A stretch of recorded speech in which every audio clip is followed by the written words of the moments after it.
The coat the Duke held in his hands smelled of hay and tallow, and another man's honest labour, and he meant to wear it until it taught him a thing no amount of gold had ever managed to buy. Gabriel Ashworth, His Grace the Duke of Ashworth, master of 9,000 acres and a name that opened every door in 3 counties, turned the rough brown wool over and decided he would pretend, for one summer, to be a poor village farmer with nothing to his name but the strength of his back. He would go where no one knew his face, and he would find a wife who wanted the man and not the coronet. "You will be recognized within the week," said Pruitt, "and then I shall have the pleasure of explaining to the Dowager why her son is digging turnips in Dorset under a false name. You will explain nothing, because you will be here, minding the house and forging my correspondence." Gabriel pulled the shirt over his head.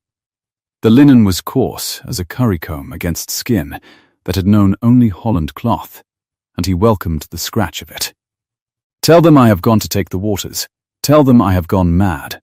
Tell them whatever buys me 8 weeks.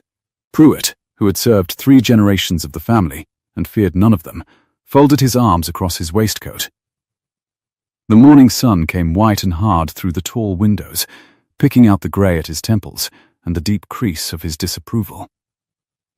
"And what does your Grace propose to do when some farmer's daughter falls in love with a labourer named— what is it you've settled on?" "Thorn, Gabriel Thorn." He liked the plainness of it. A thorn was a small honest thing that drew blood and asked no pardon. "If she loves Gabriel Thorn, Pruitt, then I shall have something not one man in the House of Lords can claim. I shall be wanted for myself. You were wanted for yourself once." The words landed soft, but they landed true, and Gabriel felt them somewhere beneath the borrowed shirt. He did not answer at first. He crossed instead to the window and looked down at the long sweep of the south lawn, mown to velvet by men he had never spoken to, and remembered the conservatory at Lady Harrowby's, the heat of the orange trees, the bright careless voice of the woman he had meant to marry telling her friend that the dukedom was the only tolerable thing about him, that she could shut her eyes to the rest. He had stood 3 feet behind a potted lemon and heard every word, and he had been smiling for the better part of the evening, so no one had seen the smile go out. "That was a long time ago," he said. "Mind the dogs. They fret when I'm gone." He took up the battered hat, the patched coat, the boots Pruitt had procured from a genuinely astonished under-gardener, and he became, between one door and the next, a man no servant bowed to. It was the most extraordinary sensation of his life. He walked out through the kitchen passage, rather than the hall, and the cook did not curtsy, because the cook did not know him, and the freedom of that small invisibility went to his head like wine. By the time the mail coach set him down at the crossroads below Nettlecombe, 2 days later and 40 miles from anyone who had ever called him Your Grace, the Duke had begun to enjoy himself enormously. He had paid his own fare. He had carried his own bag. He had eaten bread and hard cheese with a tinker who told him a long and filthy story about a parson, and he had laughed until his sides ached, and the tinker had clapped him on the shoulder as an equal. No one had ever clapped Gabriel on the shoulder in his life. The village lay in a green fold of the hills, all gold and dust under the high summer sky. Heat shimmered off the chalk road. The hedgerows hung heavy with dog rose and the dark beginnings of blackberries, and somewhere a corncrake rasped its dry, endless note from a field of standing wheat. Gabriel breathed it in: cut grass, warm stone, the manure sweetness of a farmyard, the green water smell of a stream he could hear but not see, and he thought he had never in his life smelled anything so alive. He was still thinking it when he heard the woman swearing. She was not, by any measure he had been raised to use, swearing as a lady should. She was swearing as a wheelwright might, fluently and with feeling, from the far side of a 5-barred gate that hung off its top hinge at a drunkard's angle, and pinned her cart half in and half out of the lane. Gabriel stopped in the road. The cart was loaded with cut hay, and one wheel had dropped into the dry rut where the gatepost had rotted and sunk, and the gate itself had swung wide and jammed against the load, so that the whole contrivance was wedged fast, horse-straining, woman heaving at the gate with both hands. the air full of dust and the smell of bruised grass, and the panicked stamp of the cob between the shafts. "Easy," he said to the horse first, because the horse was nearest to bolting. He set his bag in the verge. "Easy." Now, the woman whipped round. "And who," she said, "told you the gate was yours to mend?" She was. He registered with the small shock of a man who has spent his life among studied beauties and never met a careless one, extraordinarily lovely.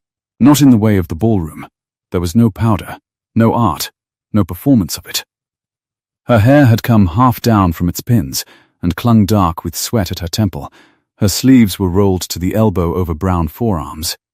There was a streak of dust across one cheekbone and a high color of effort in her face, and her eyes, when they fixed on him, were the grey of slate after rain and twice as unimpressed. The curve of her throat where the collar fell open caught the light. He had been taught 100 polished things to say to a beautiful woman. Every one of them deserted him. "Nobody," Gabriel said. "I am offering. Your hinge is gone and your wheel's in the rut, and your horse will have the shafts off in a moment if someone doesn't take his head." "My horse is none of your—" The cob lunged. The cart groaned. She lunged with it, and Gabriel was already there, one hand to the bridle, his weight planted, his shoulders straining the seams of the borrowed coat as he checked the animal and held him still by main strength. For a moment there was only the horse's hot breath, and her breath, and his. "Now," he said, very calm, "lift the gate off the load when I take the weight of the cart." On 3, she looked at him a beat longer than was civil, measuring, he thought, the way a horse coper measures a beast he suspects of being sound and cannot think why it's cheap. Then she set her jaw and got her hands under the gate. He put his back to the cart. He had rode at Oxford and boxed at Jackson's and ridden to hounds since he was 6, and he had thought himself a strong man, and he discovered in the next 10 seconds that he had never once in his life used his strength for anything that mattered. The cart did not want to move. He made it move. His boots skidded in the chalk. The muscles of his thighs and shoulders burned. The wheel came grinding up out of the rut with a sound like a tooth pulled. And she swung the gate clear. And the whole thing lurched forward onto the level and stopped. And the horse blew and settled and began, with vast equine indifference, to crop the verge. Gabriel straightened. His palms stung. His heart was going like a hammer, and he was grinning like the fool he had paid Pruitt to call him. The woman pushed her hair out of her face with the back of one wrist and surveyed him with open suspicion. "You're not from here. No, you talk like a magistrate, and you're dressed like a hedger." She folded her arms. The streak of dust shifted on her cheek as she frowned. "Which is it?" "It's neither," Gabriel said, and found, with some surprise, that the lie came easily once it had a hand to hold. "It's a man looking for work. Thorne, Gabriel Thorne. I can hedge and ditch, and I can mind a horse, as you've seen, and I'll do a day's labor for a day's bread, and a corner of dry barn to sleep in, if there's any to be had hereabouts." She did not unbend. There's no work hereabouts that pays. Not this year. But she was looking past him now, at the cart, at the broken gate, at the sun already sliding down the western shoulder of the hill, and he could see her doing a sum behind her eyes, and he could see that the sum came out badly however she added it. "Where have you come from?" "North," he said, which was true, "and nowhere that misses me," which was truer.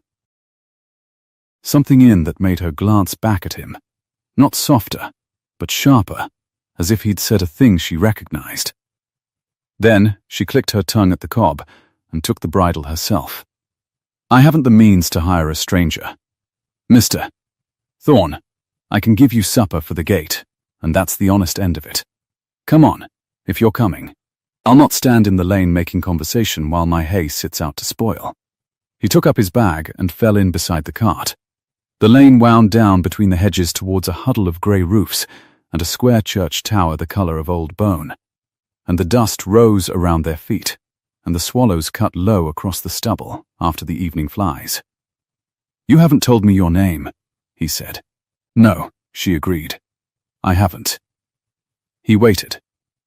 She let him wait the length of a field, and he understood that she was doing it on purpose, and he found he liked her for it more than was sensible. Merrow, she said at last. Eliza Merrow. The farm's mine, Brookend, what's left of it. And before you ask, no, there's no man to speak to first, and yes, I do mean mine, and if that troubles you, you can take the gate back and find your supper elsewhere. It doesn't trouble me, Gabriel said. It troubles most. She said it lightly, but he caught the iron under it, the small braced flinch of a woman who had said the same sentence too many times to too many men and learned to say it first, before they could.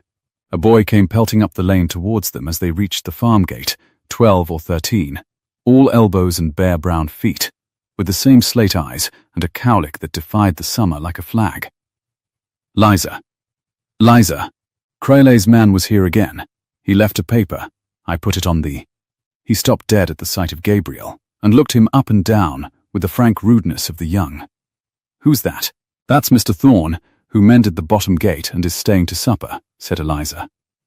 Mr. Thorne, my brother Jem. Jem, take Bess in and rub her down before you do anything else. She's had a fright. He's too clean to be a hedger, Jem announced to the world at large, and was gone with the horse before his sister could clout him. Gabriel looked down at his own hands, the palms reddened now and beginning to blister, but the backs still smooth, the nails still neat, the hands of a man who had never gripped anything harder than a pen and a rein.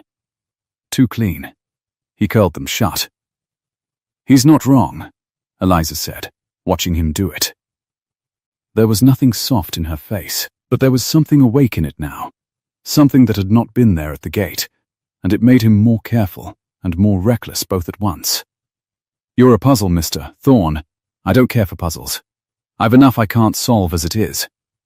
The farmhouse kitchen was low and dim and smelled of wood smoke and onions, and the green tang of herbs hung drying from the beams.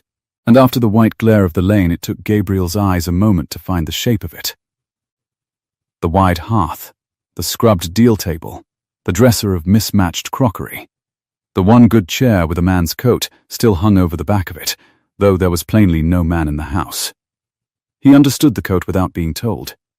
He looked away from it. Eliza set bread and cheese and a crock of butter on the table, and a jug of small beer, and ham cut thin because there was not much ham, and she did all of it with the brisk economy of a woman counting every slice, and Gabriel, who had that morning declined a breakfast of 9 dishes, ate the plain food as though it were the finest he had been offered in years, because, in every way, that signified. It was. The paper Jem spoke of, he said, when the worst of his hunger had gone. Crayle's man. Her hand stilled on the loaf. That's no business of yours. No, he agreed. But I have a strong back and no master, and you have a farm and trouble, and it seems to me those things might be made to suit each other, if you'd let them. She set down the knife.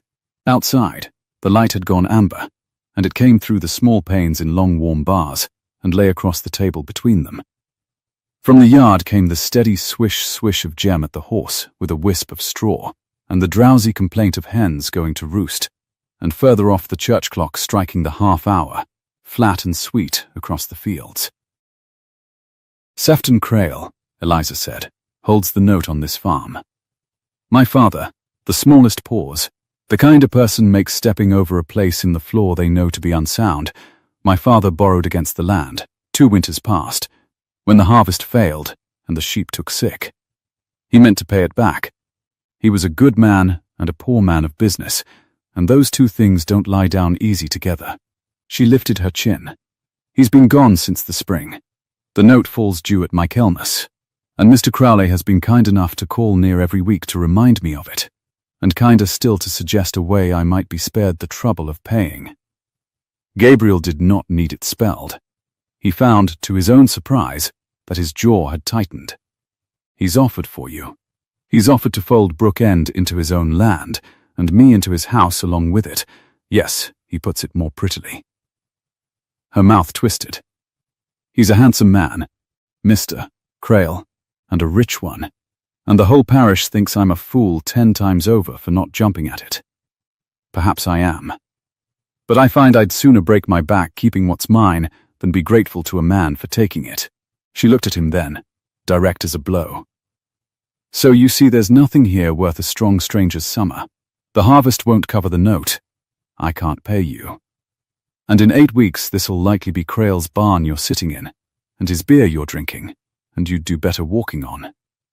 The half-hour's silence stretched. A moth blundered against the window. Gabriel turned his cup slowly between his blistered hands and thought about the 8 weeks he had carved out of his own life for the express purpose of being no one, and about how he had come here meaning to be loved as a poor man, and how he might, with one quiet word, make this proud and weary woman's whole world stand straight again, and how he could not say that word without unsaying everything he had come to find. 8 weeks is what I have, he said instead. I'll take the corner of the barn and a place at your table, and you'll pay me nothing but that, and I'll bring your harvest in. After Michaelmas is after Michaelmas. We'll see who's sitting in whose barn when it comes. You're either a saint or you're running from something. I'm running from something, Gabriel said, because the truth, told plainly, made the best disguise of all. Most men are. It doesn't make my arm any weaker. She studied him a long moment, and he held still under it, and at last she gave a short laugh that had no comfort in it, but a great deal of recognition. No, she said, I don't suppose it does. He had been 3 days at Brook End, and he had ruined 2 pairs of borrowed gloves, blistered both hands raw, fallen into the duck pond, and discovered muscles in his back he had not previously been introduced to, when Sefton Crail came riding into the yard on a grey hunter, worth more than the farm. Gabriel was up to the elbows in the kitchen garden ditch, clearing the choke of summer weed from the channel that fed the pump, when he heard the hooves and looked up through the haze of midges and saw the man dismount without being asked, and hand his reins to Jem, as though the boy were a post set there for the purpose. Crawley was, as Eliza had said, handsome, fair and well-made and beautifully dressed, his riding coat a deep bottle green that no farmer within 20 miles could have paid for, his boots taking the dust without dimming. He had the easy, contented face of a man who has never once been refused anything he truly meant to have. Eliza, he did not raise his hat. You've a man in your ditch. She had come out onto the step, drying her hands on her apron, and Gabriel watched her arrange her face into something flat and courteous and entirely closed. I've a man clearing the ditch. Yes. Good day, Mr. Crail. A new one. Crail's gaze drifted to Gabriel, took in the rolled sleeves and the mud and the broad bent back, and dismissed him with a thoroughness Gabriel had spent his whole life doing to others, and had never once felt done to him. It was, he found, instructive. You've a strange notion of economy, my dear, hiring labor you can't feed when there's an easier road at your very door. He works for his keep. Eliza's voice did not change, and the road at my door is mine to walk or not, Mr. Crail, as I believe I've said. Crail smiled. He came up the path towards her, unhurried, peeling off one glove, and the smell of him reached Gabrielle even from the ditch, Spanish leather and bergamot, the cologne of a London season, monstrously out of place among the cabbages. I've brought the new draft of the agreement, he said. I've been generous. More than the land's worth, given its state. You might at least do me the courtesy of reading it before you let pride and a hireling stand between your brother and a roof. He glanced, deliberately, at Jem. Boys grow. They need feeding. They need prospects. It would be a pity if sentiment cost the child his. Gabriel was out of the ditch before he had decided to move. He did not strike the man. He had learned, somewhere between the conservatory and the mail coach, that the loudest thing a powerful man can do is be quiet. He simply walked up the path, mud to the knee, and put himself, not violently, only entirely, between Crail and the step, and stood there, a full head the better of him in the shoulders, and said, in a voice he had spent years learning to use on men who governed counties, "The lady has answered you twice." A gentleman hears an answer the first time. The yard went still. Even the hens stopped. Crail's pale eyes came up to Gabriel's face, and for the first time looked at him, really looked, and something flickered there, a small puzzled snag. The snag of a man who hears the wrong accent come out of the wrong mouth and cannot place why it troubles him. "And what," Crail said softly, "are you?" "A man clearing a ditch," said Gabriel. The two of them held it a moment longer. Then Crail laughed, light and cold, and stepped back, and drew his glove on again, finger by finger.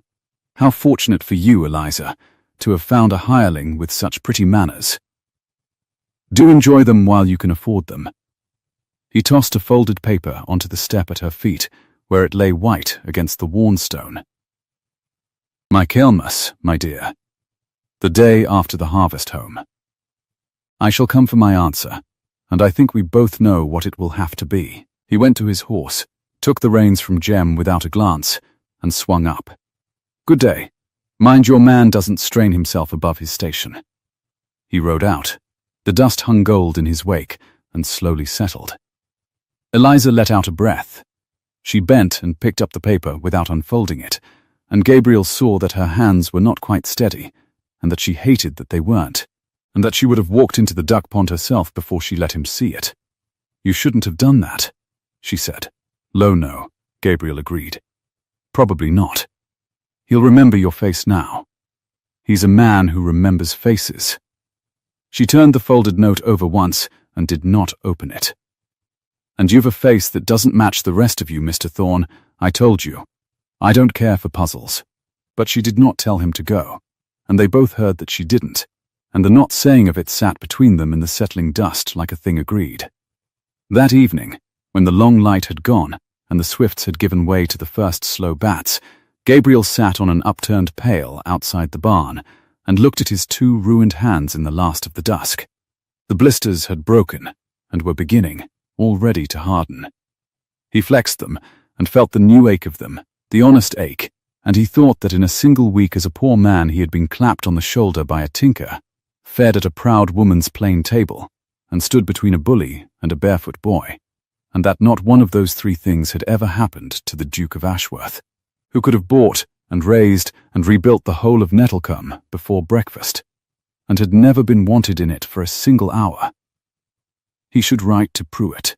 He should, by every measure of sense, write tonight, and tell him the experiment was a fine one, and would end at Michaelmas as planned, when he would settle the wretched note from his own coffers by some untraceable hand, and leave Eliza Merrow her farm and her pride both, and ride back to his 9,000 acres no worse for the summer. He sat with that thought a long while, and could not make himself rise to find paper.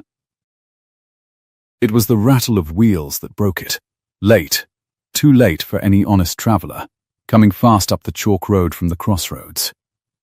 Gabriel got to his feet. A pair of carriage lamps swung yellow through the dark hedges, and a coach swept round into the village street below the farm and pulled up sharp by the church, and a voice carried up clear on the still night air.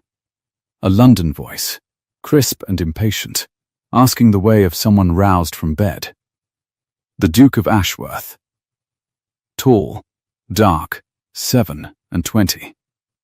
We have reason to believe he came south by the mail. There's a reward, and no questions, for word of where his grace is lodging.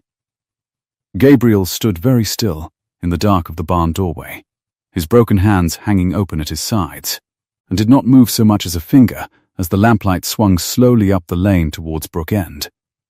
The lamplight reached the gate, slowed, and stopped. Gabriel did not breathe. Through the open barn door he could see the church below, the coach black against the pale road, 2 men afoot now with a lantern between them, and the round shape of old Tab the sexton in his nightshirt pointing first one way and then, doubtfully, another. The London voice carried up thin and clear on the warm dark air, and every word of it walked the length of Gabriel's spine. A guinea for the right house. 2, if he's in it. He heard Tab mumble something about strangers, about the Merrow girl having took on a hand only this week. A big fellow, dark, come down from the north. And then he heard the latch of the farmhouse door.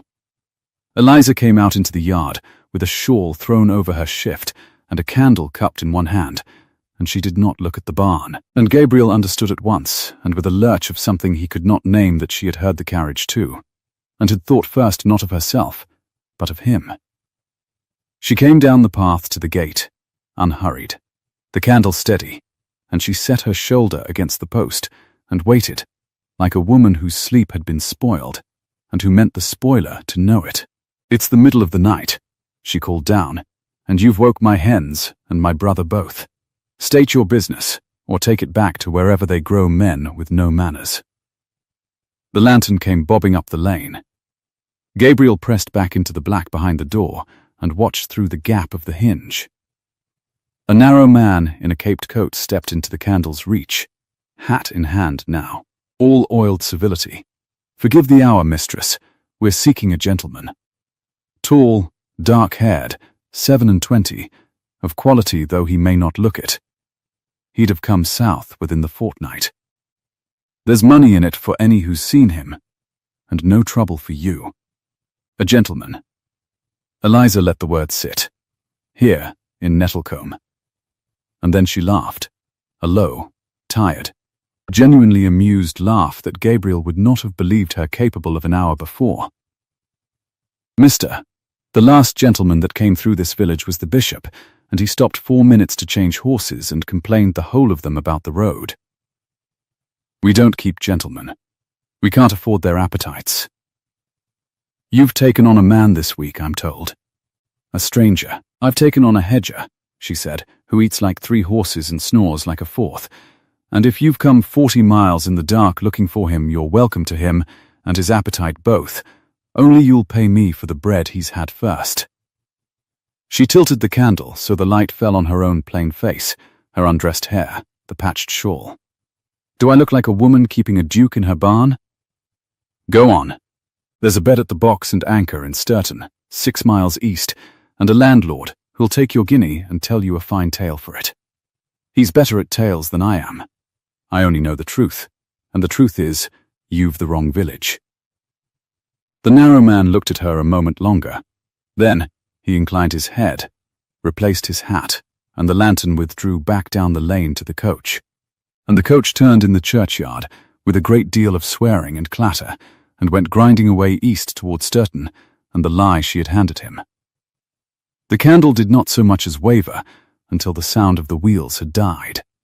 Then Eliza let out a breath that took her shoulders down with it, and turned and walked straight to the barn, and stood in the doorway looking at Gabriel where he stood in the dark, with his ruined hands open at his sides. "Well," she said, "Mr. Thorne." He could think of nothing to say that was not a worse lie than the one she'd just told for him, so he said nothing, and the silence filled up with the small night sounds, a cow shifting in the byre, a moth ticking against the hornpane of her lantern, the slow drip of the broken pump channel he had not yet finished mending. "I'm not going to ask you," Eliza said at last, "because I've decided I'd rather not be lying when Crail comes asking, and he will come asking. A man may keep his own counsel under my roof so long as his counsel does me no harm." She came a step closer.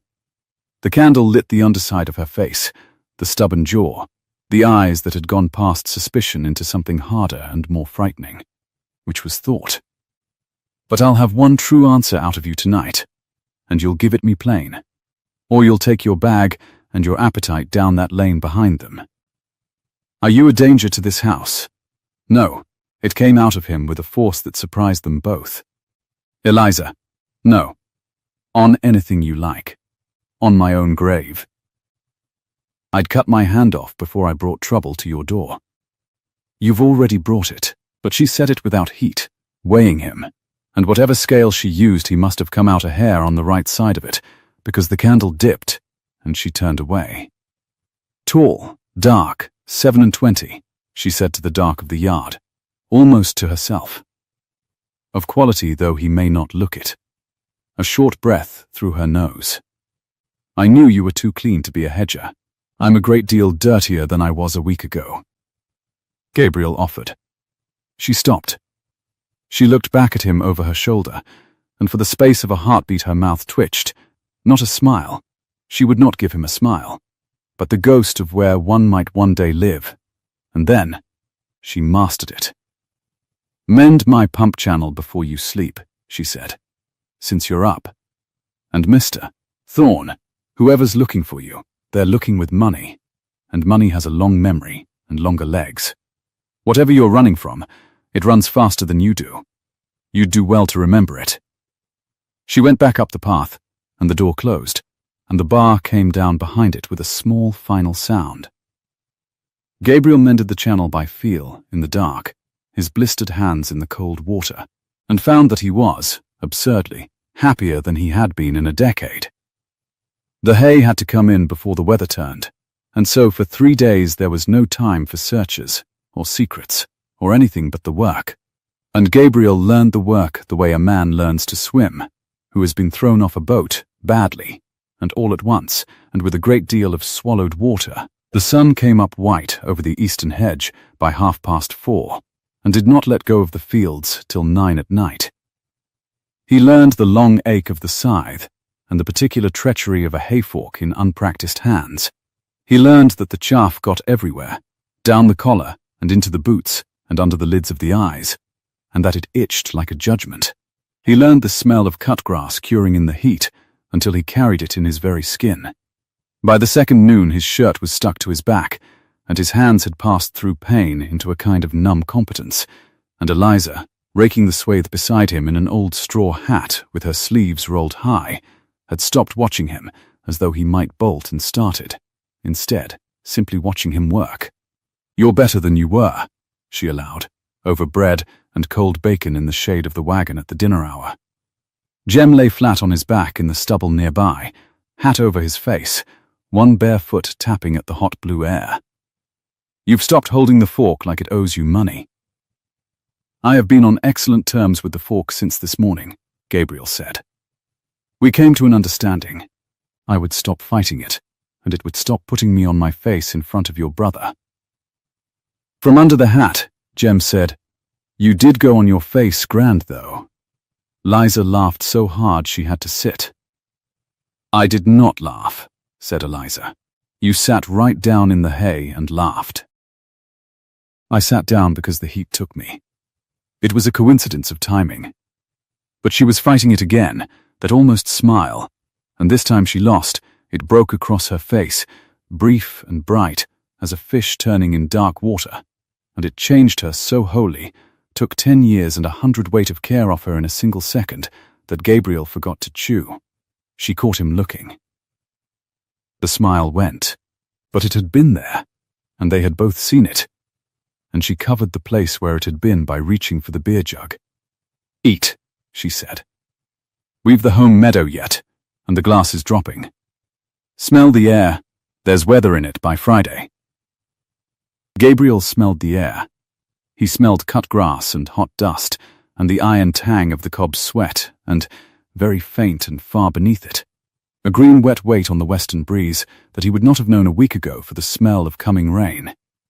Friday, he agreed, as though he had known all along, and she gave him a look that said she knew exactly how much he was bluffing, and thought the better of him for trying. They got the home meadow in by Thursday dusk, the last load swaying up the lane in the violet light, with Jem riding the top of it, crowing like a cockerel. And the rain came Friday noon exactly as she had promised, drumming on the barn roof, while the dry hay sat snug beneath it. And Gabriel stood in the doorway and watched it come down in grey ropes across the hills, and felt, for the work of his own 2 hands, a satisfaction no acre of his 9,000 had ever given him. It was that same Friday, in the wet, that the trouble he had brought walked back up the lane wearing a bottle-green coat. Crail came on foot this time, under an umbrella a manservant held over him, and he did not come to the kitchen door. He went to the barn, where Gabriel was forking the last of the load up into the loft, and he stood in the dry of the doorway shaking the rain from his sleeves, and watched, and let himself be watched, before he spoke. "You interest me," Crail said. "Thorne, is it?" Gabriel set the fork in the hay, and came down the ladder unhurried, and met him on the threshing floor, with the rain loud above them both. "Mr. Crail, I made some inquiries." Crail's pale eyes were pleasant, and entirely without warmth. "North, the girl said. But there's no farm north of here lost a hand this season, and no parish I can find that owns a Gabriel Thorne of your description, and I have a great many parishes that owe me favours, so I look rather hard when I look. He drew off his gloves, finger by finger, the old fastidious habit. And then last night I'm told there were gentlemen of London asking through Sturton for a runaway of quality, tall, dark, near 30. And I find myself standing in a ditch girl's barn, looking at a ditcher who speaks like the bench of magistrates and has the hands of a clerk gone soft, and I think to myself, now there is a sum that adds. The rain hammered. Somewhere a runnel found the floor and began to spread a dark tongue across the boards between them. "You've a great deal of arithmetic for a wet afternoon," Gabriel said. "I've a great deal at stake." Crail took a step nearer and dropped his voice, confiding, almost gentle, which was worse than threat. "Let me be plain with you, Thorne, since you admire plainness. I want that farm. I have wanted it 20 years, since her father refused me the bottom water meadow out of pure pig-headed spite. And I have been patient, and patience is about to pay. The note falls due at Michaelmas, and she cannot meet it, and when she cannot, I will have the land and the girl with it, and I will not have it inconvenienced in the last fortnight by a stray gentleman playing at hayseed for reasons of his own." He smiled. "Whatever you are, whatever you're running from, or to, it has nothing to do with Brook End. So here is my offer, one man of the world to another. Go tonight. There's £20 in it for you to be over the county line by morning, and my silence thrown in, which is worth a deal more than £20 to a man the London gentleman wants so badly. And if I stay?" "Then I write to London," Crail said simply, "and tell them where their duke is digging turnips. I don't know your business, but they do, and they'll pay better than I will, and you'll be carried off out of her life in a closed coach with the whole village watching, and she will be left here, ruined of her last harvest help, with a fortnight to find money that isn't in the ground, and the certain knowledge that the one strong arm she trusted was a liar and a fraud who couldn't even keep his own name straight." He let that settle. "She's had enough men disappoint her, I should think. Spare her the spectacle. Take the £20 and be the one who simply went." Gabriel stood very still. The rain came down. He thought of Eliza's face by candlelight, saying, "Are you a danger to this house?" And he understood that Crail had just handed him the precise shape of the harm he had sworn he would never bring, wrapped in £20 and a manservant's umbrella, and that the worst of it was that the man was not entirely wrong. "You mistake me," Gabriel said at last, and his voice had gone very quiet, the quiet that had emptied the yard a week ago. "I'm not a man of the world, Mr. Crail. I'm a man clearing a ditch. And the ditcher's answer to your offer is the same the lady gave you twice, no. Write your letter, send it where you like. But understand, whatever I am, the moment your letter goes, I am no longer a strayed gentleman playing at hayseed. I am a man with nothing to lose in this parish but her good opinion, and a very long reach, and a particular dislike of men who threaten boys to get at meadows." He picked the gloves up off the bale where Crail had laid them and held them out, flat on his palm, the way one returns a thing to a man one is finished with. "Good day. Mind the puddle. It's deepening behind you." Crail's smile did not move, but something behind it did.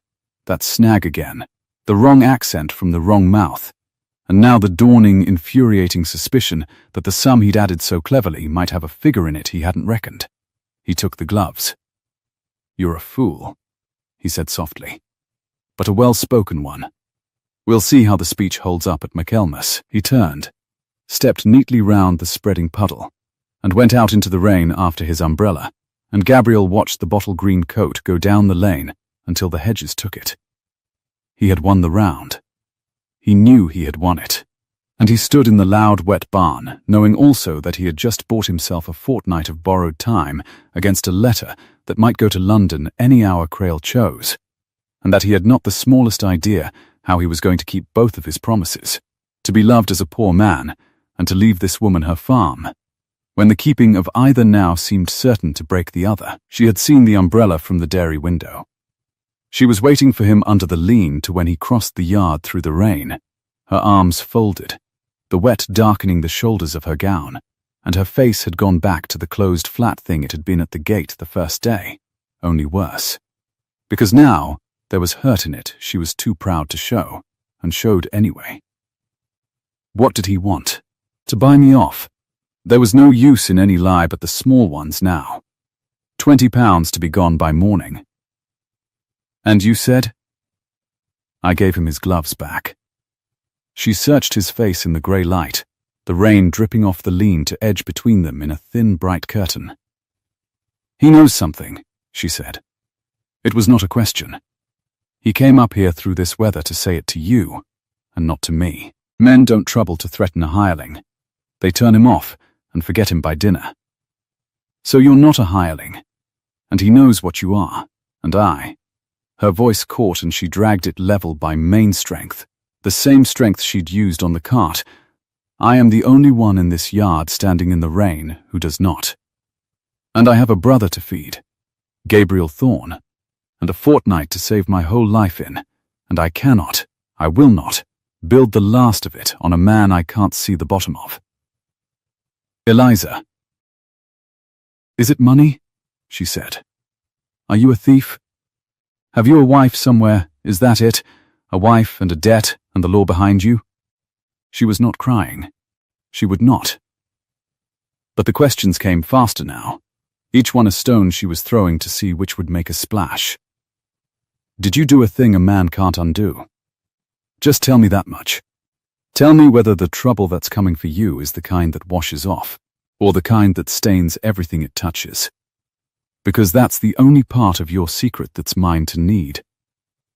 And Gabriel, who could have ended it there, who could have said I am the Duke of Ashworth and there is no debt and no wife and no crime. Only a foolish wager I made with my own heart, and I can pay your note tomorrow with money you will never see leave my hand, stood with the truth crowding up behind his teeth, and could not let it pass, because the moment he did, she would never again look at him and see the man. She would see the coronet, and the coffers, and she would take his help, because she had no choice, and hate him forever for making her grateful, exactly as he had hated being wanted for the title, and the one true thing he had found in this whole Green Valley would be spoiled in the saying. So he gave her the largest piece of truth he owned, that was not the whole of it. It's the kind that washes off, he said. I swear it to you. I've no wife. I've broken no law. I've harmed no living soul.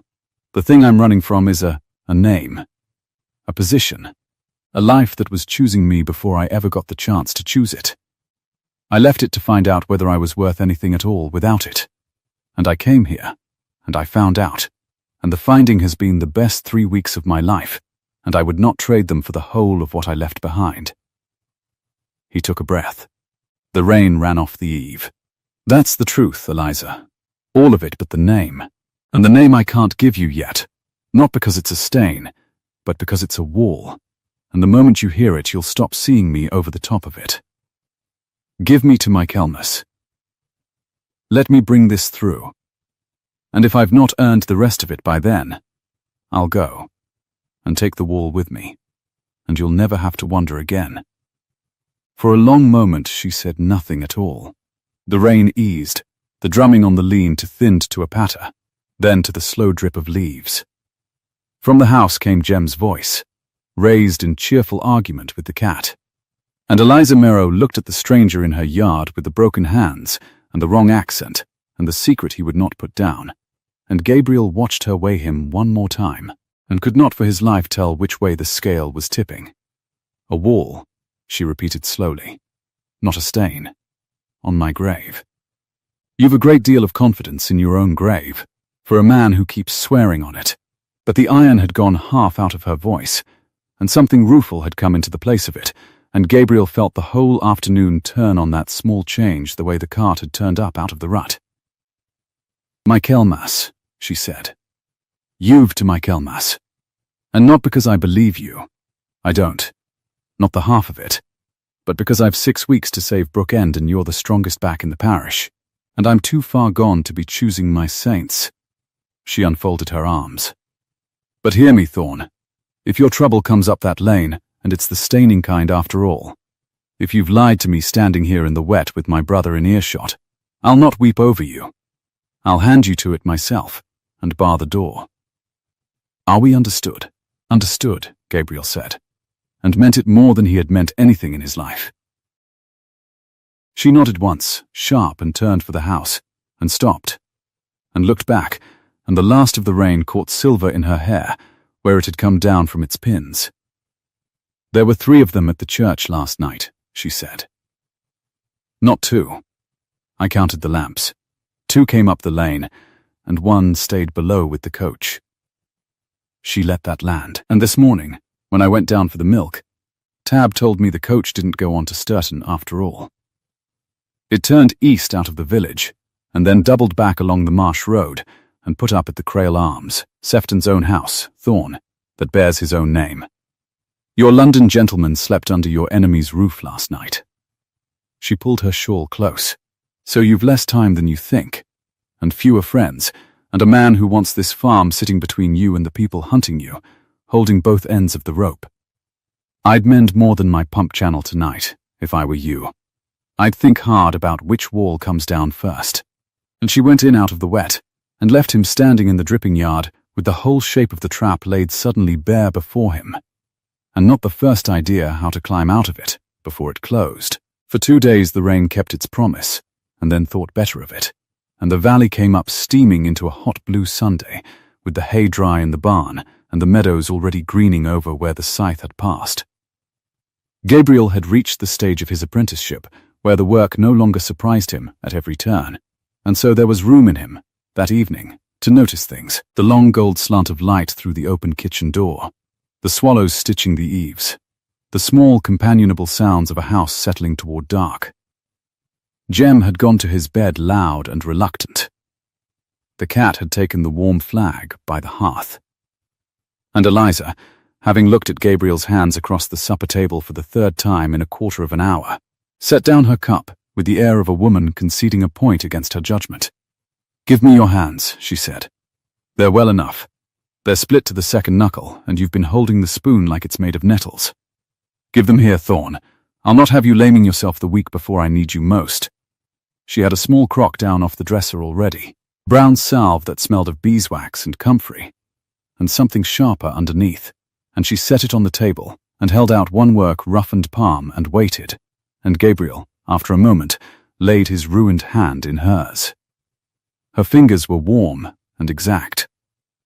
She turned his hand to the candlelight and frowned at the broken blisters, the raw new skin, the half-healed places where the fork had bitten, and she worked the salve in with her thumb in slow, firm circles, and Gabriel sat very still and forgot to breathe quite properly.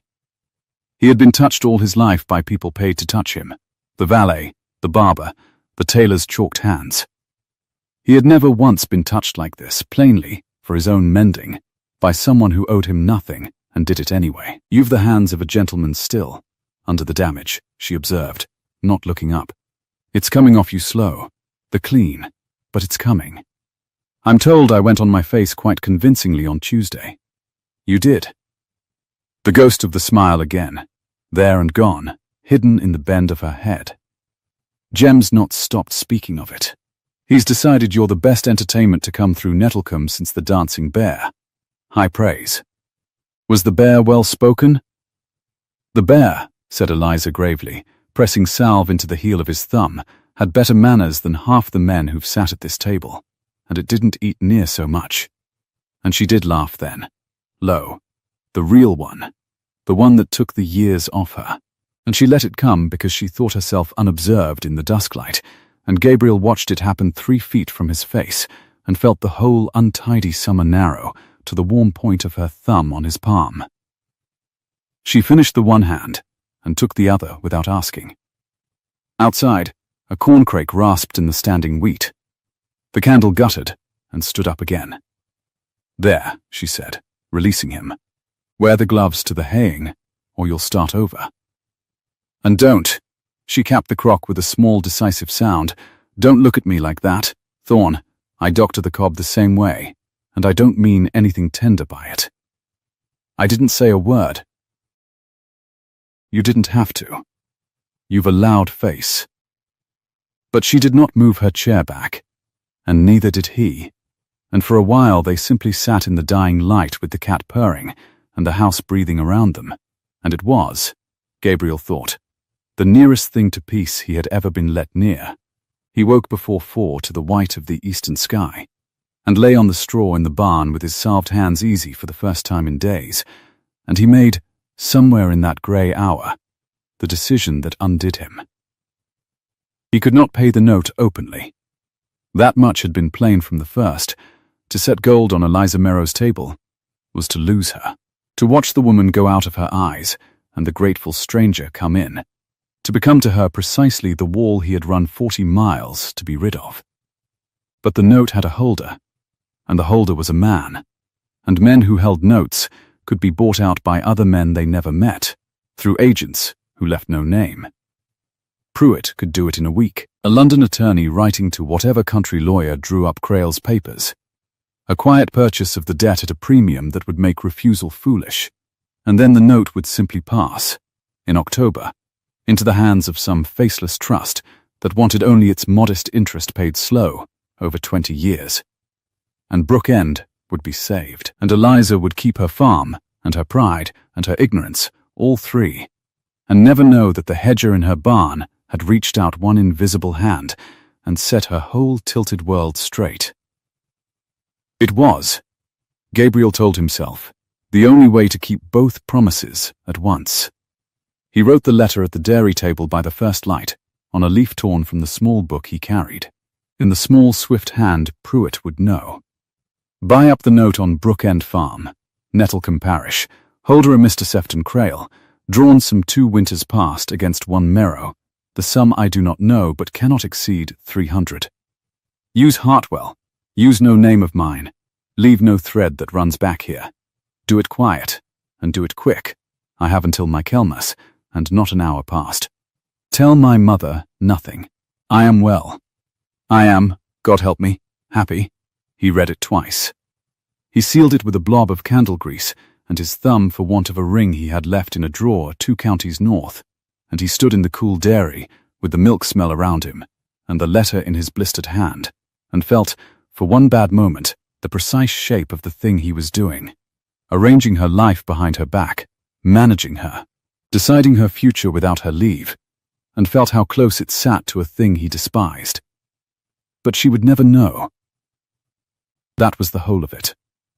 She would never know, and so it could not wound her, and a wound she never felt was no wound at all. He gave the letter that same morning to the carrier, old Marpole, who took the Sturton Road every Monday with eggs and butter, and would put it on the mail at the crossroads for a penny, and ask nothing.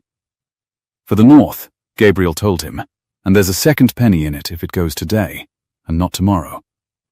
Marpole bit the coin, nodded, and stowed the folded paper in the deep pocket of his smock among the straw and the egg boxes, and clucked his pony into the lane, and Gabriel watched the cart go down toward the crossroads in the early heat, and told himself the worst of his troubles was now 12 miles off and travelling away from him. He could not have been more wrong, and he had the whole of Monday to not know it. It was Tuesday noon, with the sun standing white and merciless over the upper field, and Gabriel 100 yards into a hedge he was laying for the autumn, that he saw the bottle green coat again, and saw with it the thing that turned the summer over. Crayle came on the grey hunter, and he came not alone. A 2nd rider kept pace at his shoulder, narrow, caped, a city seat on a hired horse, and Gabriel knew the cut of him before he could see the face, knew it in the cold drop of his own stomach, the man from the church, the oiled voice that had asked the lane for a duke. They rode up the headland to where Gabriel stood billhook in hand among the half-laid thorn, and they stopped, and Crayle looked down at him with a satisfaction so complete it was almost peaceful. There he is, Crayle said. I told you the speech would give him away. Ditchers don't talk like the bench, Mr. Soames. I've a good ear for a man pretending to be less than he is. It takes one. The narrow man, Soames, leaned from his saddle and studied Gabriel's face with the frank professional attention of a man matching a likeness to a list, and from his coat he drew a small flat case, and he opened it, and turned it so the noon sun fell square on the thing inside. It was a miniature on ivory, no bigger than a crown piece, set in a worn gold rim, a dark young man in a high black stock, three-quarter face, the mouth grave, the brow exact. It was a fair likeness. It had been painted at Ashworth 2 years since for his mother's writing desk, and Gabriel had sat for it through 4 tedious mornings and forgotten it entirely. His Grace the Duke of Ashworth, Soames said, almost kindly. "You've led us a dance, sir. The dowager is beside herself." Gabriel stood among the cut thorn, with the billhook hanging from his salved hand and the sweat running cold down his spine, and across the white field, 50 yards off where she had been turning the swathe with Jem, Eliza had stopped. She had seen the riders. She stood with the rake upright in her 2 hands and her straw hat pushed back, too far to hear, near enough to read the shape of it. The gentleman's case held open, the 2 mounted men, the hedger gone stone still before them, and even at 50 yards Gabriel felt her begin, slowly, to understand. "Don't," he said to Crail, very low. "Don't what?" Crail's smile widened. He had been waiting for this. He had built the morning around it. "Don't let the lady see what she's been feeding? My dear Thorne, forgive me, Your Grace. I should think she's earned the truth. She's given you her table, and her trust, and her good name in front of the whole parish, and all the while," he raised his voice now, pitched it to carry clean across the dry field, "all the while she's been sheltering a duke under a beggar's coat, and lying to honest searchers to keep him hid. Eliza, come and meet your hedger. Come and make your curtsy to his Grace." The rake came down. Eliza crossed the stubble toward them, with the flat, unhurried walk Gabriel had learned to dread, and her face when it came into reach was not flat at all. It was open, terribly open, the way a thing is open that has been struck before it can close. And her grey eyes went from Crail's triumph to the open case in the searcher's hand to Gabriel's standing dumb in the wreck of the hedge, and she looked at the little painted face on the ivory, and then up at the living one above her, and Gabriel watched the wall he had feared come down between them at last, only it came down the wrong way entirely. Not his to hide behind, but hers, to keep him out. "Is it you?" she said. He could not lie to her again. He had used the last of his lies on Marpole's penny. "Yes," Gabriel said. She did not strike him, though her hand had risen halfway, and she let it fall again, fisted, white at the knuckle. She did not weep. She stood in the white field with the chaff caught in her hair and the 2 horsemen above her like judges, and she said, in a voice gone flat and very far away, "Get off my land, Mr. Crail, and take your gentleman with you. You've said your piece, and I've heard it. Go, now, Eliza, be reasonable, off my land." It cracked across the field like a whip, and even the grey hunter shifted under it, and Crail's smile faltered for the first time that summer. "You came to my hayfield to break a thing in front of my brother, and you've broke it. Be satisfied. Go and be satisfied somewhere I can't see your face." She turned her back on him entirely, on a man who held the note to her whole life. She turned her back as though he were a peddler she'd seen off the step, and that was answer enough that even Crail found nothing to set against it. He gathered his reins. He looked at Gabriel a moment. The snag in him finally settled into knowledge, and what was in his face now was not puzzlement, but appetite. "We'll speak again, Your Grace," he said, "you and I, before Michaelmas. There's a great deal we might arrange between gentlemen. Now the masquerade's done." And he rode off down the headland with Soames trailing, the 2 of them small and dark against the shimmer, and Gabriel let them go, because every part of him was turned the other way, toward the woman standing rigid in the cut grass, with her back to him, and her shoulders set like a gate against a flood. "Eliza!" "Don't." She did not turn. "Don't you say my name in that voice. That's the voice, isn't it? The real one. The one you've been letting out a little at a time, so I'd not notice you spending it." She turned then, and her eyes were dry and bright and worse than any weeping. A duke. 9,000 acres, the man said. "On the ride up, I heard that much before you saw them. 9,000 acres. and you slept in my barn, and you ate my thin ham slice by slice while I counted it. And you let me give you the salve off my own dresser for hands that have never in their lives needed to work. And you sat there and let me, Gabriel, you let me doctor a duke's blisters like he was something the rain washed up. Every word I gave you was true but the name. I told you it was a wall, not a stain. A wall. She laughed, and it had no bottom to it. Oh, you told me true, I'll grant you that. You told me clever. You've a gift for telling a body the truth in a shape that keeps the heart of it back. A wall. You knew. You stood in my yard in the wet and watched me come apart asking was it money, was it a wife? And all the while the thing was that you'd money enough to buy my whole life 10 times over and were keeping it from me like a coin behind your back so I'd dance prettier for the want of it. I kept it from you so you'd not stop seeing me, and there it is. She stepped close to him, near enough that he could see the chaff on her lashes, the high color gone to white at her mouth. So you'd not stop seeing you. So I'd keep loving the hedger and never reckon the duke. It was never my heart you were guarding, Thorn. It was your own little experiment. Did I want the man and not the coronet? Wasn't that the sum? You came down here to be told you were worth something without the name, and you used my farm and my trouble and my brother for the proving of it, and you'd have ridden off at Michaelmas with your answer in your pocket and left us to Crail. Her breath caught, mastered, came level. Tell me I'm wrong. Tell me one part of that's wrong, and I'll beg your pardon for all of it. And Gabriel, who could have told her about Marpol's letter and the note bought quiet, and the whole of his clumsy, arrogant, well-meant scheme to save her, opened his mouth to do it, and understood, in the same breath, that it would only prove her case entire. I have arranged your life behind your back. I have decided your future without your leave. I have done to you, in secret, the very thing you turned from Crail's face. He shut his mouth, and she saw the shutting and read it for what it was. No, she said softly. I didn't think so.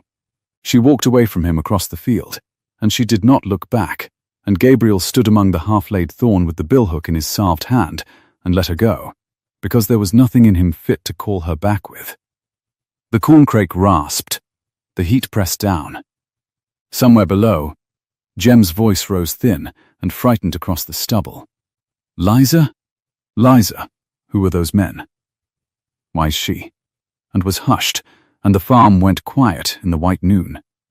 The particular quiet of a house where something has come apart in the open and everyone has agreed not to say so yet. He did not sleep in the barn that night. He sat in the doorway of it, with his back to the post where he had sat the evening the coach came, and he watched the one lit window of the farmhouse burn late and then go dark, and he turned his mended hands over in the moonlight and thought about walls. He had built one of his whole life, the title, the distance, the smooth, unspendable name, and he had come here to learn whether a woman could love the man on the near side of it. And he had learned it. She had laughed at his fork, and salved his palms, and turned her proud back on a man who held her ruin in his fist, all of it for a hedger named Thorn, who owned nothing. She had loved the man. He had had his answer for 3 days, and been too cowardly with happiness to know it. And now he had spent it. Not on the lie of the name, she might have forgiven the name. He had spent it on the second wall, the secret one, the kind hand reaching out of the dark to manage her life into shape without her knowing, and that she could not forgive. Because that was the exact and total denial of everything she was. I'd sooner break my back, keeping what's mine, than be grateful to a man for taking it. She had told him at the first table. He had heard it. And he had gone and done it anyway, gently. Certain he knew better, the way men of 9,000 acres always knew better, and called it love. Toward the depth of the night he heard the latch, and turned, and Eliza was a pale shape on the path with the shawl about her, and no candle this time, only the moon. I'll not turn you out tonight, she said, before he could rise. Jem thinks the sun rises where you stand, and I'll not break the boy's heart at 1 in the morning to spite a duke. You'll have the barn till the hay's wholly in. That's your work, and you'll finish it, and I'll feed you for it, and after that you'll go back to your 9,000 acres, and we'll neither of us speak of this summer again." Her voice was steady now, scoured clean of the field's fury, and worse for it. "But I'll have you know one thing, since you set such store by truth told plain." Crail rode straight to his own house from my field. The London men are under his roof this minute. He holds my note, and he holds your name both. And tomorrow, or the day after, he'll come up that lane with a price on the one to get the other. Your freedom for my farm, or my farm for your freedom. He'll not care which way it runs so long as he wins it. And I want you to understand, Your Grace, that you brought that man his winning hand. You, the thing that's coming for me at Michaelmas, is wearing your coat. She drew the shawl close. The moon stood in her loosened hair. "So mend the hedge, and bring the harvest, and then take your wall away north where it can't fall on anyone smaller than itself. That's the last thing I'll ask of you. Good night." She went back up the path, and the door closed, and no bar came down this time. And somehow the absence of the bar was worse than the sound of it had ever been, for it meant she had stopped troubling to lock him out, having decided there was nothing left in her house for him to reach. Gabriel sat in the barn mouth, with the cold dew gathering on his shoulders, and the whole shape of the trap at last entire before him. Crail above, the searchers behind, the note falling due, the woman barred against him by his own kind hand, and not a single road out that did not run straight through the one truth he had sworn he would never make her swallow. Below in the village a dog barked once, and gave it up. And down the moon-pale chalk of the crossroads lane, faint and far and unmistakable in the still summer dark, came the slow grind of carriage wheels, climbing. The wheels did not pass. They climbed the last of the chalk and turned in at the bottom gate, the gate Gabriel had mended his first hour in the parish, and a travelling coach, plain and black and grey with the dust of 40 miles, came to a halt in the farmyard with a groan of springs and a stamping of tired horses. Gabriel was on his feet. The moon laid the whole scene out cold and exact, the steaming flanks of the team, the breath rising off them, the coachman climbing stiffly down, and a face at the carriage window he would have known in the dark of a coal cellar. "Pruitt," he said. "Your Grace."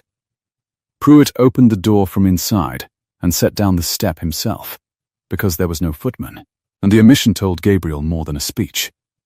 "I did write that money has long legs. I had hoped to outrun mine here. I did not. Brace yourself." The second figure to descend needed no step and took none.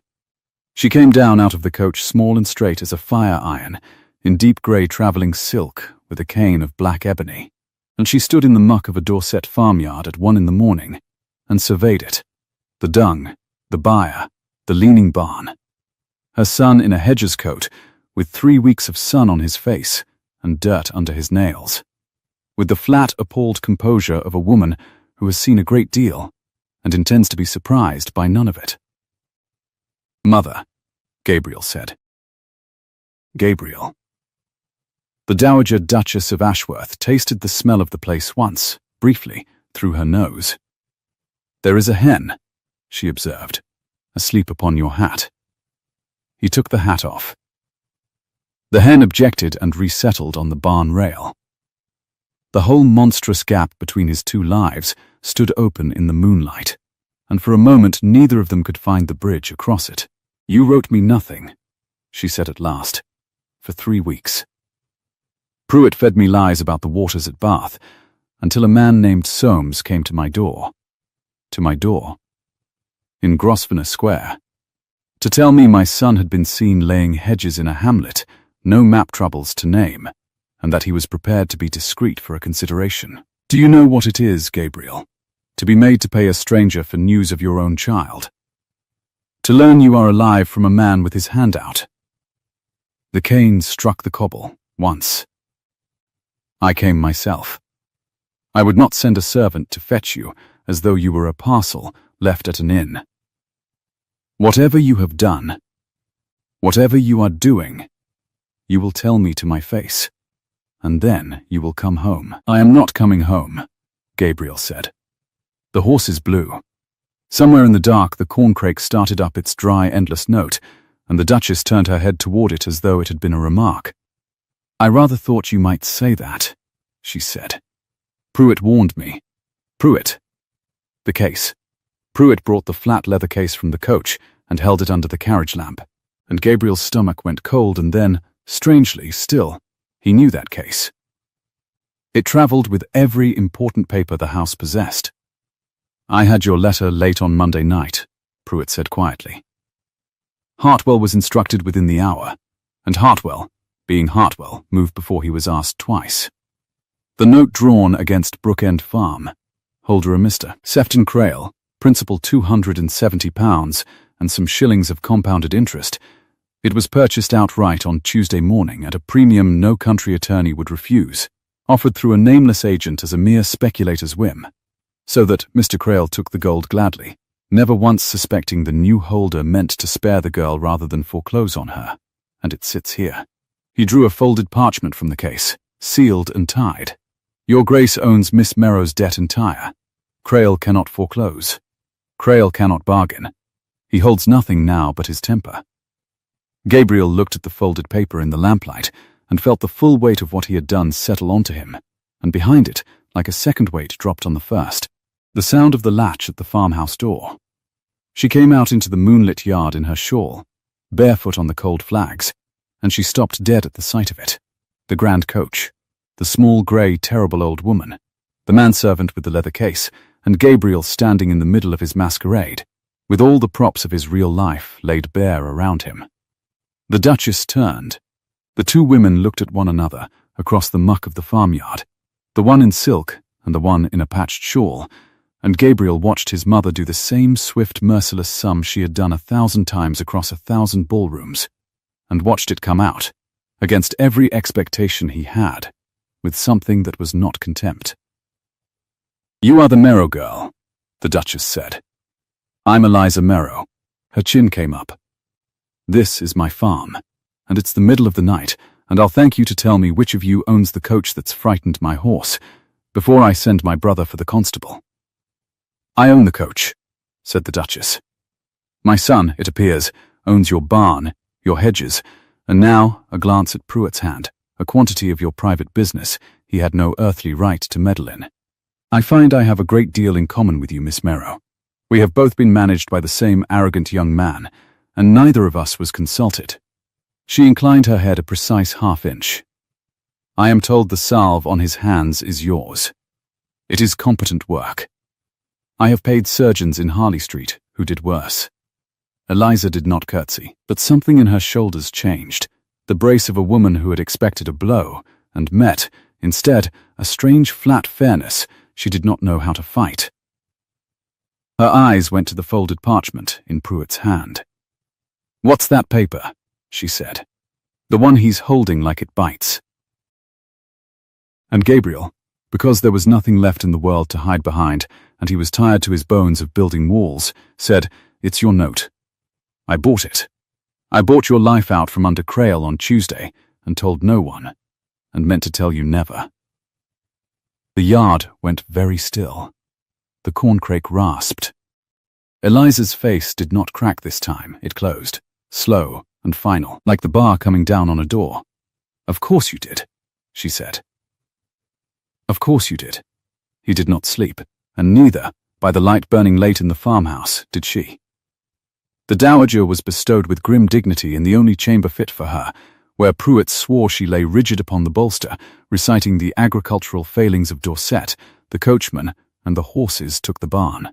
And Gabriel sat out the short summer night in the lee of the byre with the folded note in his hands, turning it over and over, until the eastern sky went pearl, and then rose, and the first hard gold of the day came up over the standing wheat. Sefton Crail came up the lane at 8, on the grey hunter, with Soames at his shoulder and triumph in the set of his fine, fair head, and reined in hard at the sight of a duke's coach standing in the dung of Brookend. Gabriel was waiting for him in the yard. So was Eliza, on her own step, arms folded, with Jem held close against her side, and the dowager seated behind them in the one good chair carried out into the morning air, like a throne. Her cane planted, her face a closed grey book. "Well," Crail said, recovering himself, sliding down. He took in the coach, the old woman, the whole reversed tableau, and his smile worked hard and held. "Your Grace travels grandly for a hayseed. I'd thought to find you alone. No matter. We can still do our business. Better, perhaps, with witnesses. I'll keep it brief." He turned to Eliza. "Your hireling is the Duke of Ashworth. The men hunting him are under my roof and in my pay. I hold your note. Marry me, Eliza, and I'll see his secret kept, and your brother fed and Brook End folded gently into my acres. Refuse me, and the note falls due at Michaelmas, and the Duke is delivered to his keepers, and you keep neither." He spread his hands. "All reason. I have always been the easier road. I am only asking you, at last, to take it. Mr. Crail," Gabriel's voice was very quiet, "you should look at the paper before you sell it twice." Pruitt stepped forward and held out the note, open now, and turned it so the morning sun fell square on the lower margin, where the assignment was written and signed and sealed. "The debt was assigned on Tuesday last," Pruitt said, in the dry tone of a man reading a weather report. "I have the conveyance here.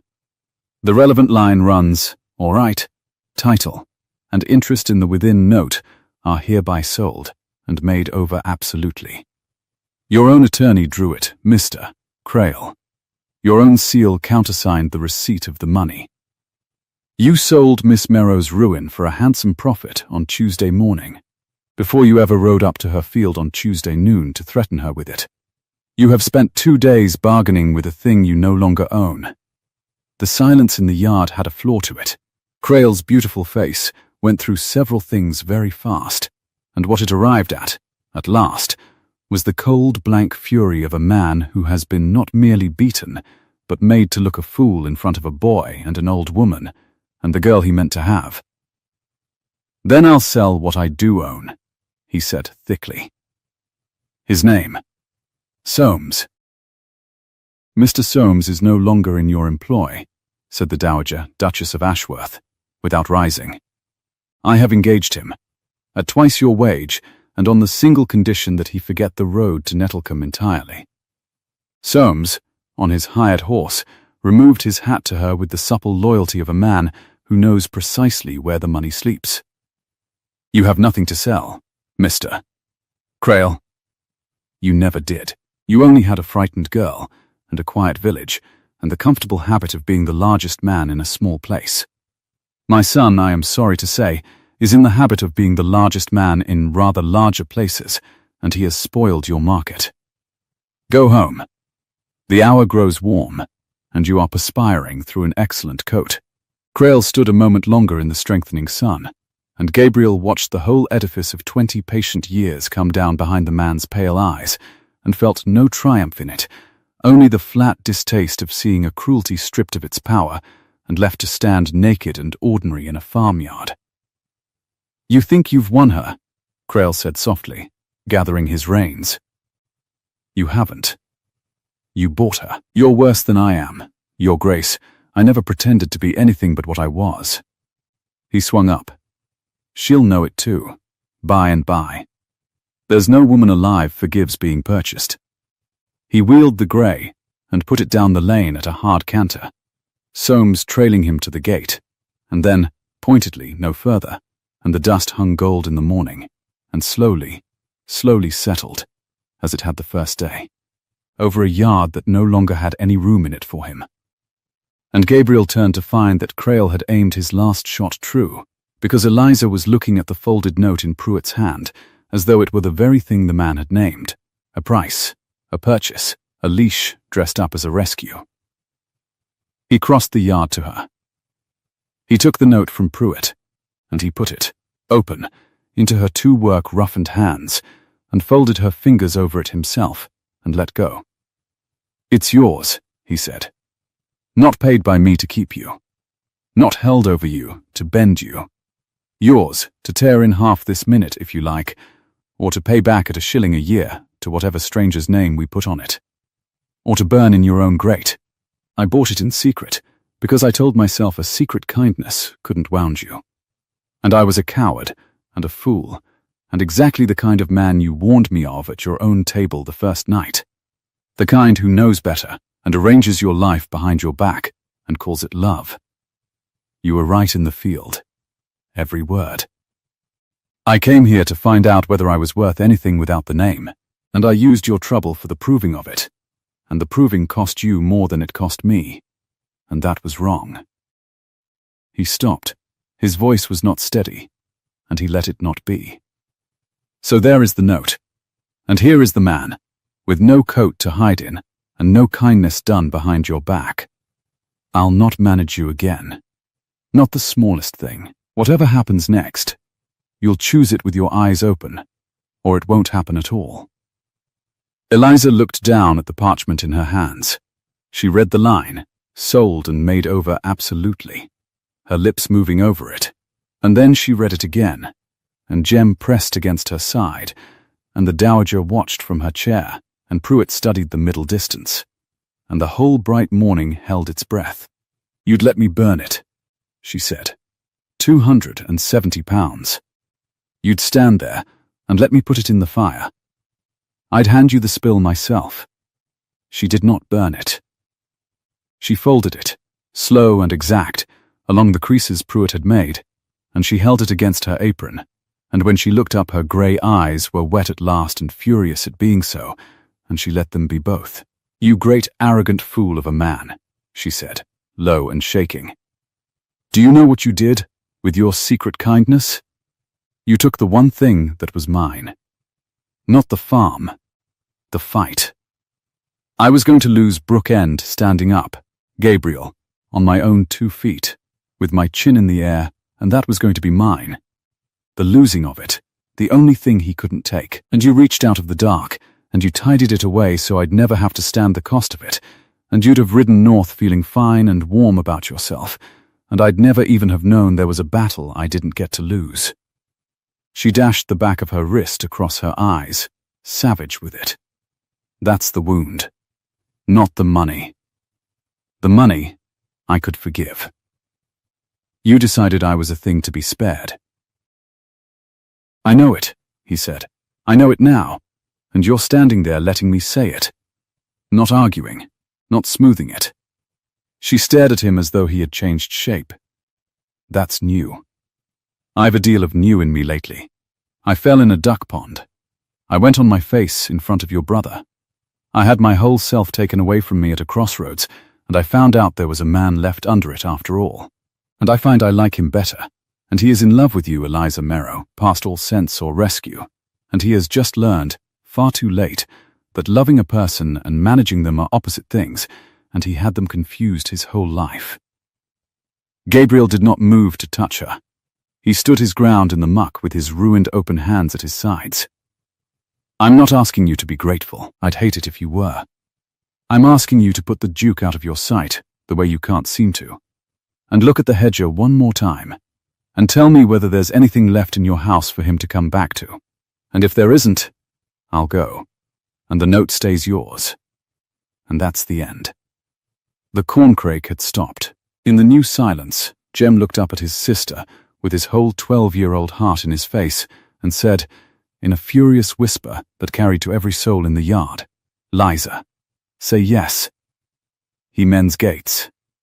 And Eliza Merrow laughed, the real one, the bottomless one, the one that took 10 years and 100 weight of care off her in a single second, laughed with the note crushed to her apron, and the tears running, and the grand coach steaming behind her, and a duchess watching from a kitchen chair, and she put out one warm exact hand and took a fistful of the rough brown wool of his coat, the coat that smelled of hay and tallow and honest labour, and pulled the Duke down to her by it.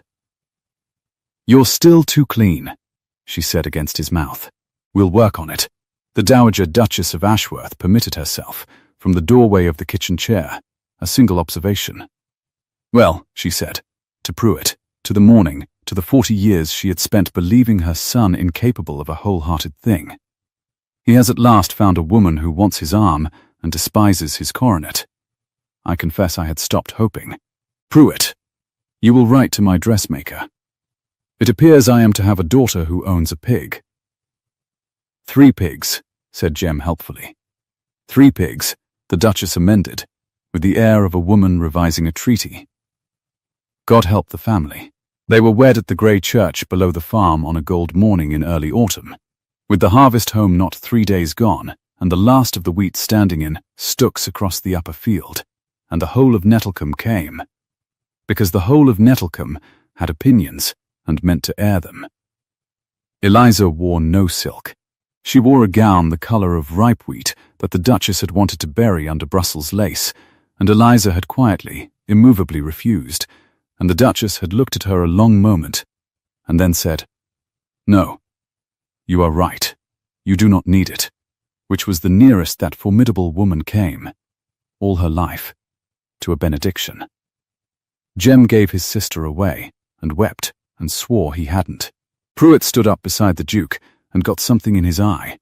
And the note, £270 and some shillings, the price of a whole tilted world, Eliza had paid back in full, on the wedding morning, with 1 shilling pressed into Gabriel's palm before the banns were read. "There," she'd said. "Paid. A shilling down, and the rest forgiven by the holder, who I'm told is sweet on me. Now no man in this parish can ever say I came to you owing. The farm's mine, free and clear, and I'm marrying you off it, not out of it. Mind you remember the difference. On my grave," he'd said. "You and your grave." But she'd kissed him for it, quick, behind the dairy where only the cob could see. It was Christmas before the last of the village stopped calling him Thorn by habit, and spring before he stopped answering to it. And by then the thing had settled into the shape it would keep. They lived the half-and-half life they built between them, stubborn and unprecedented, and entirely their own. The great house in the north for the dark months, where Eliza ran the dowager's vast, cold rooms with the same brisk economy she'd once used on a thin slice of ham, and made the Duchess laugh against her will twice a week, and never once curtsied lower than she meant. And Brook End for the long, light summers, where the Duke of Ashworth laid his own hedges and brought in his own hay, and went, on at least one memorable occasion each year, comprehensively on his face in front of his brother-in-law, who had grown a foot and lost none of his frankness.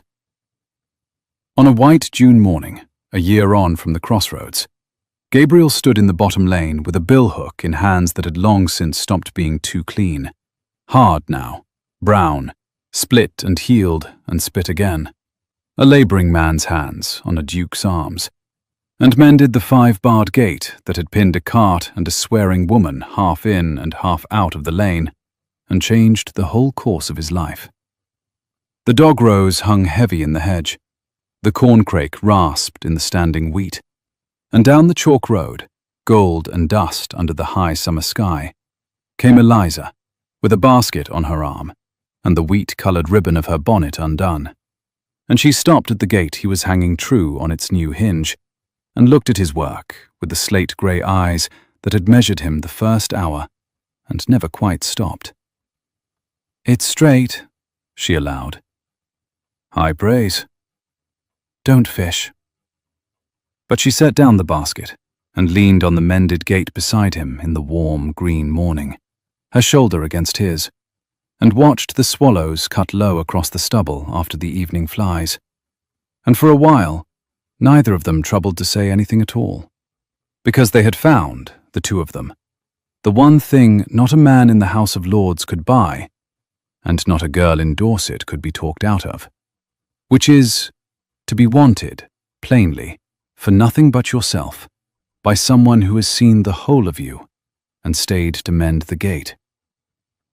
"Gabriel Thorn," she said at last, fond against his arm. "Gabriel Ashworth," he corrected. "I married a hedger," said Eliza. "I'll call you what I like." And the sun came down warm on the chalk and the wheat, and the two of them at the gate, and she put her hand in his rough one, and held it. If this story warmed you the way the kitchen at Brook End warmed Gabriel, if you believe, as we do here by the fireside, that the truest love is the kind that wants the man and not the coronet, then stay a while with us.